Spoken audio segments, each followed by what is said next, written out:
Good afternoon to everybody from Fern Forest. I want to do a little update here. I haven't done a video for a little while and people have been texting me wondering what's going on, so I thought I'd do a quick update. We've had so many projects to do lately that haven't had much time to video, but let me go ahead and run one here real quick, show you what we got going on. We went ahead and got the cement poured for all the posts for our large greenhouse. So we're just kind of waiting here for probably a couple weeks, as moist as the weather's been, to let that cement harden before we move forward with that project. And then as you come on over here, you can see our project's moving quite well forward. I guess you could say that. We're in the process of trying to make our own soil here so we do not have to buy nitrogen fertilizer all the time. So this is all the crap that I've dug up in the last probably month or so. I'm piling it all up here, letting it all die. I'm going to pull it all together, probably take that black plastic that's up there and fold it over the top once this dries out a little more. And then the heat will actually cook it down and hopefully we'll get some good compost out of it. Got a bunch of my hydro tables and tanks over there in the background. I'm going to utilize those for our vegetables over here in the larger greenhouse when you get it built.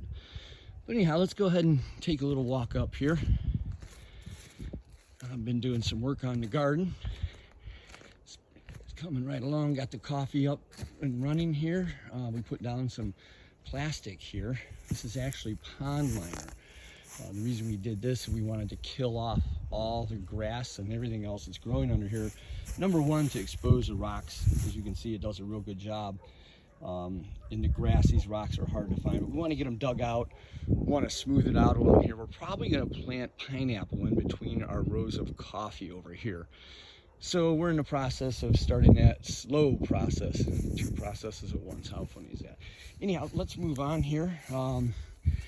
Coffee's coming right along. It's needing some fertilizer. We'll probably be fertilizing everything this week. So we're coming up here. I definitely need to get some more work done on our Chinese tea. Got a row of it here. That's another row there. That's a little sparse. I think that's the one that they probably harvested from before they left. And then this row here is looking real nice. Again, same thing over here with the tarp, exposed a bunch of rocks. We use those to put the rocks around the first coffee tree. Hopefully when we're all done, they'll all have rocks around them like that. And then I'm starting to do some work trimming up our Chinese tea here. Got to get back on top of it. So we're cutting back all the dead, as you can see, like, let's see here, right there, and then up here, just kind of cutting out the dead branches so we can get some good fresh growth going back on them. They've been kind of neglected here for quite a while, so we're going to try to get caught back up with them. But anyhow, let's take a walk over here. It's our tangerine tree right here. Hopefully she'll be producing here within a couple years. I got to get some fertilizer on it too because it's looking a little yellow there. Everything's about fertilizer. And our papaya tree looks pretty nice. And we'll keep on walking along the Chinese tea here. And the black sapote is looking really good. Boy, that thing's growing crazy. I'm thinking maybe next year we might get our first fruits off of that.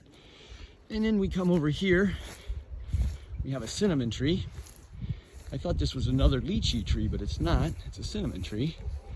And as you can see, that also needs some nutrients, mostly nitrogen. It's running a little yellow there, so we just got weed whacked around there. We're gonna have to get busy with that. And this right here, little shrub, is called Moranga. It's edible, supposed to be really good, easy to grow. So I'm looking forward to getting that little guy caught back up. Again, he's awful yellow because of the lack of nitrogen. And these are called Dwarf mountain apple bananas. So these are pretty cool. This is at full height. This is my shoulder height right here. So really they're only about 6.5, 7 feet tall. Somewhere in through, well, taller than that when you include the very top of that. But a pretty cool little tree. The problem with it, however, there's too many of these little guys around here, these suckers. There's one there, one there, one there. There's another one over here. And on top of that, we got a medium right there. And that's why if you look at the banana production on this particular one, it's very, very sparse.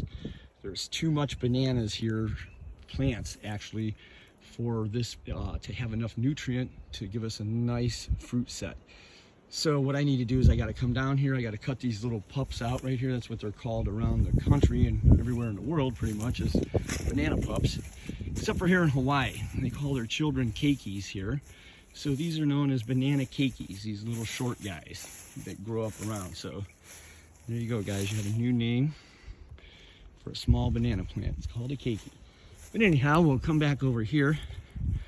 I forget the name of this tree, but this is a nitrogen fixer. The only reason we are growing it is to chop it and drop it around the plants, and it actually pulls nitrogen out of the ground, collects it in the leaves.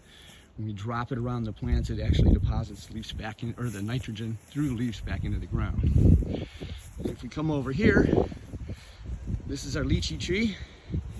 Got to get some nitrogen on it too. It definitely needs some help, but we got it weed whacked around, so we're getting caught up with it. This is my row of yerba mate right here. It's my new favorite caffeinated beverage. And we have a little cacao tree right there. That's what they make chocolate from. And then over here along the fence is our lilikoi. It's known as passion fruit for most people. Let me see if I can take a little stroll up here and see if I can find one that's bearing fruit. Ah, here we go. Yeah, they're coming right along. Yeah, here's a couple over here. Yeah, it looks like we'll have some, and they continue going quite a ways up there. Another dwarf apple banana right there. And then we'll make our way back on around here. This is a mountain apple banana right here. And it's a lot taller because it's not the dwarf apple banana. I don't know if you can see it or not, but there's a little papaya tree stuck right in there. That's this little guy right here. You can always tell they got the funny looking stem. There's no leaves until you get way up to the top.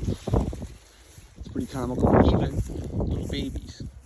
This is what I'm gonna have in a bucket. I'm gonna plant pretty soon. As you can see, same thing. No leaves at all until it gets to the very top. And our fig finally sprouted. I didn't think this thing was gonna make it. We have another one in the bucket over there. And this right here is our jackfruit tree. And I'm hoping next year we'll get some production out of it. We have an avocado here that's doing pretty well. So that's looking good. And I'm gonna have to get over here and get this poho berry area cleaned out. I love those things. Those things are so tasty. Here's a couple of them still on the vine. Wow, I thought they were all done. Oh boy, that's good news. That means I get to eat that thing. And then here's our lemon tree. Boy, it's needing some fertilizer too, man. I just bought fertilizer, got it just in time. Everything is yellow.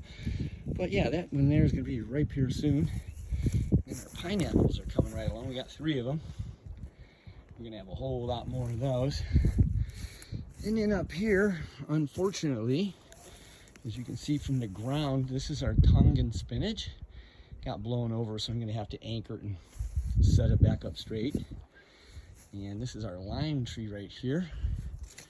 I thought I saw a few buds on it the other day. Thought we were gonna get some limes, but maybe not. Oh, there's some flowers right there. Those will probably be some future limes. And then we got a couple yerba mate trees back there. And this is the other side of the Chinese tea. Still gotta get in here and trim it back and weed in between.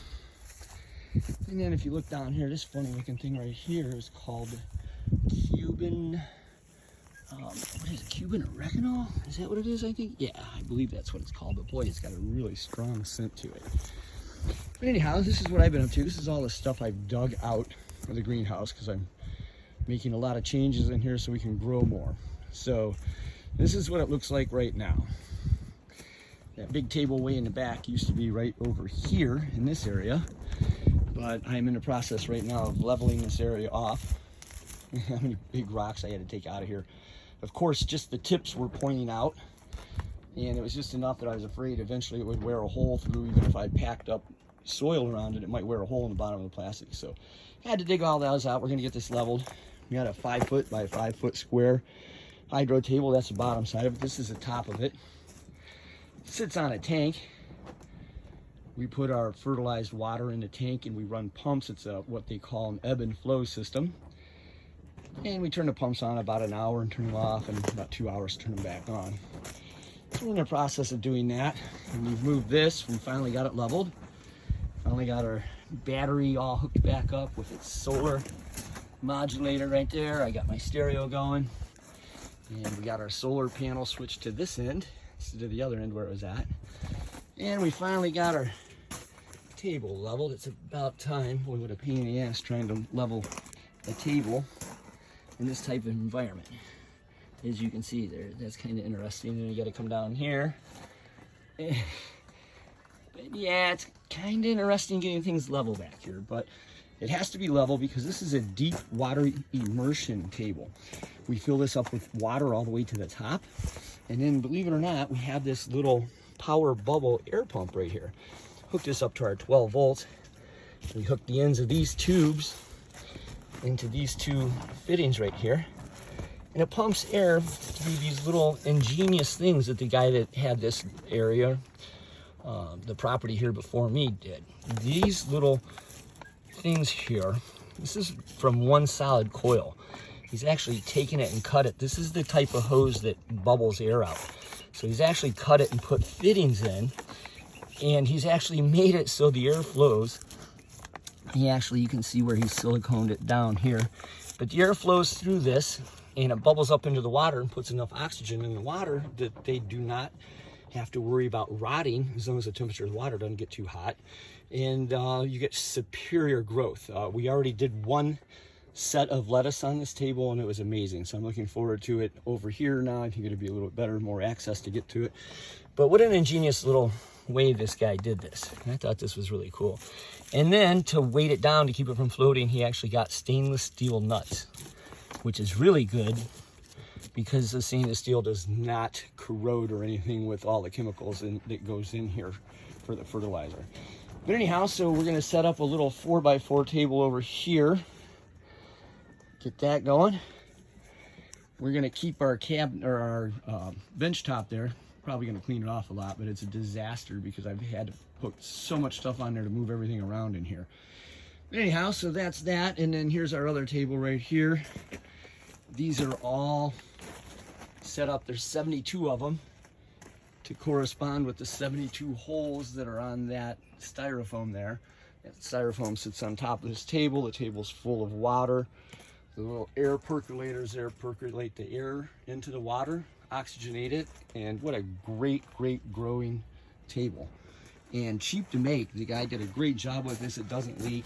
All it is 2x4s, 2x6s, a piece of plywood, and some thick plastic folded over twice. So he did a brilliant design on that, and kudos to him. I really like it. But anyhow, it's still kind of messy. Oh, and by the way, I might show you that. Way back there, those crossed logs, those are actually the little, let me see if I can zoom in a little bit. Yeah, the little black dots you see, those are actually plugs that have mushroom spores in them.